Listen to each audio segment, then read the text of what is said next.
కమల్ హాసన్ గారి సినిమా మరో చరిత్ర దీపక్ మహల్లో చూశాను ఇక్కడ. అది చూడడమే ఒక అదృష్టం. అలాంటి నుంచి ఆయనతో కలిసి యాక్ట్ చేయడం అనేది నా పూర్వజన్మ సుకృతంగా భావిస్తున్నాను.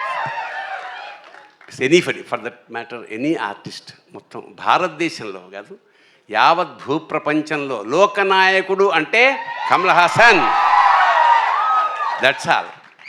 అంటే ఒక క్యారెక్టర్ కోసం ఆయన తీసుకునే శ్రద్ధ, commitment. So he transforms into a character. That is the greatness of Kamal Haasan. చరిత్ర మనకి బంగారు పుటలు చరిత్ర రాయాల్సి వస్తే కమల్ హాసన్ కోసం ఒక పేజీ కాదు, ఒక పేరా కాదు, ఒక బుక్ రాయాల్సి వస్తుంది.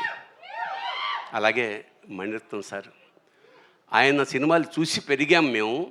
ఆ క్రమంలో నాకు అద్భుతమైన అవకాశం మిస్ అయింది ఒకప్పుడు. రజనీకాంత్ గారి సినిమా ఒకటి. తర్వాత అంటే ఆ వేషానికి నువ్వు అంతా చెక్ చేసిన తర్వాత నువ్వు సూట్ కావు, ఈ క్యారెక్టర్ ఏజ్ సరిపోలేదన్నారు. తర్వాత after a very long 30 years నాకు పొన్నియిన్ సెల్వన్లో స్క్రిప్ట్ రాసే అవకాశం వచ్చింది తెలుగుకి. So that was a very great opportunity. అప్పుడు నేను అడిగా మాట మణి గారిని, సార్ ఎప్పుడో సినిమా మిస్ అయిపోయింది సార్, ఒక్క షార్ట్ వేషం ఏమన్నా ఉంటే ఇస్తారా అంటే నవ్వాడు. అంటే ఇవ్వనని అర్థం. తర్వాత ఫోన్ వచ్చింది, చాలా పెద్ద వేషం, చాలా మంచి వేషం, వీళ్ళందరితో కలిసి చేసే అదృష్టం. మా నాజర్ గారు is one of my best friend in the industry.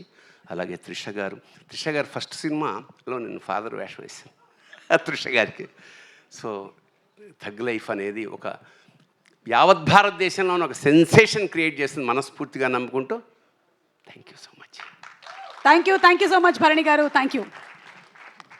And అలాగే మా నాజర్ గారికి మైక్ని